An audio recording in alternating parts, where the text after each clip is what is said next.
राधे राधे दोस्तों। युधिष्ठिर ने पूछा, स्वामीन, पौष मास के कृष्ण पक्ष में जो एकादशी होती है उसका क्या नाम है, उसकी क्या विधि है तथा उसमें किस देवता की पूजा की जाती है, यह बताएं। भगवान श्री कृष्ण कहते हैं, हे राजेंद्र, बड़ी बड़ी दक्षिणा वाले यज्ञों से भी मुझे उतना संतोष नहीं मिलता जितना एकादशी व्रत के अनुष्ठान से मिलता है।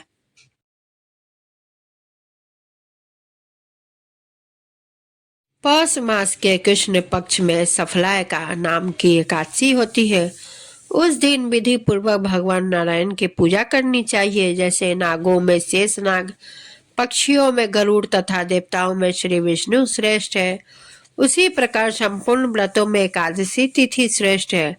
राजन, सफला एकादशी को नाम मंत्रों का उच्चारण करके नारियल के फल, सुपारी, बिजौड़ा तथा जमीरा, नींबू, अनार, सुंदर आंवला,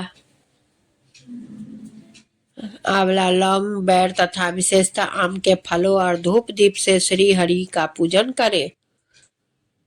सफला एकादशी को विशेष रूप से दीप दान करने का विधान है। रातों को वैष्णव पुरुषों के साथ जागरण करना चाहिए। जागरण करने वाले को जिस फल की प्राप्ति होती वह हजारों वर्ष तपस्या करने से भी नहीं मिलती। नृप श्रेष्ठ, अब सफला एकादशी की शुभकारिणी कथा सुनो। चंपावती नाम से विख्यात एक पुरी है जो कभी राजा महिष्मत की राजधानी थी। राजश्री महिष्मत के 5 पुत्र थे। उनमें से जो ज्येष्ठ था वह सदा पाप कर्म में ही लगा रहता था, पर स्त्रीगामी और वेश्यासक्त था। उसके पिता के धन को पापा कर्म में खर्च किया। वह सदा दुराचार परायण तथा वैष्णवों और देवताओं की निंदा किया करता था। अपने पुत्र को ऐसा पापाचारी देखकर राजा महिष्मत ने राजकुमारों में उसका नाम लुब्भक रख दिया। फिर पिता और भाइयों ने मिलकर उसे राज से बाहर कर दिया। लुब्भक गहन बहन में चला गया। वहीं रहकर उसने प्राय समूचे नगर का धन लूट लिया। एक दिन जब वह रात में चोरी करने के लिए नगर में गया तो सिपाहियों ने उसे पकड़ लिया, किंतु जब उसने अपने को राजा महिष्मत का पुत्र बतलाया तो सिपाहियों ने उसे छोड़ दिया। फिर वह वन में लौट आया और मांस तथा वृक्षों के फल खाकर जीवन निर्वाह करने लगा। उस दुष्ट का विश्राम स्थान पीपल वृक्ष बहुत वर्षों पुराना था। उस वन में वह वृक्ष एक महान देवता माना जाता था। पाप बुद्धि लुम्भक वही निवास करता था। एक दिन किसी संचित पुण्य के प्रभाव से उसके द्वारा एकादशी के व्रत का पालन हो गया।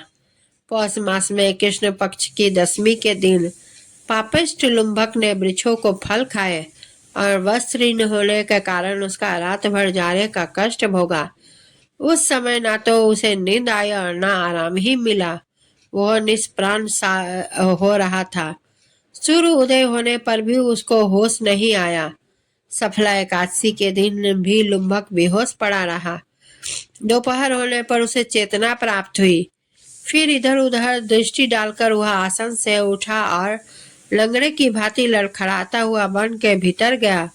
वह भूख से दुर्बल और पीड़ित हो रहा था। राजन लुम्भक बहुत से फल लेकर जब तक विश्राम स्थल पर लौटा तब तक सूर्यास्त हो चुका था। तब उसने उस पीपल वृक्ष की जड़ में बहुत से फल निवेदन करते हुए कहा, इन फलों से लक्ष्मीपति भगवान विष्णु संतुष्ट हो। यूं कहकर लुम्बक ने रात भर नींद नहीं ली। इस प्रकार अनायास ही उसने इस व्रत का पालन कर लिया।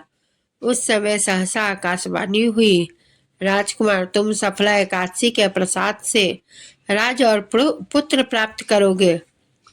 बहुत अच्छा कहकर उसने वह वरदान स्वीकार किया। उसके बाद उसका रूप दिव्य हो गया।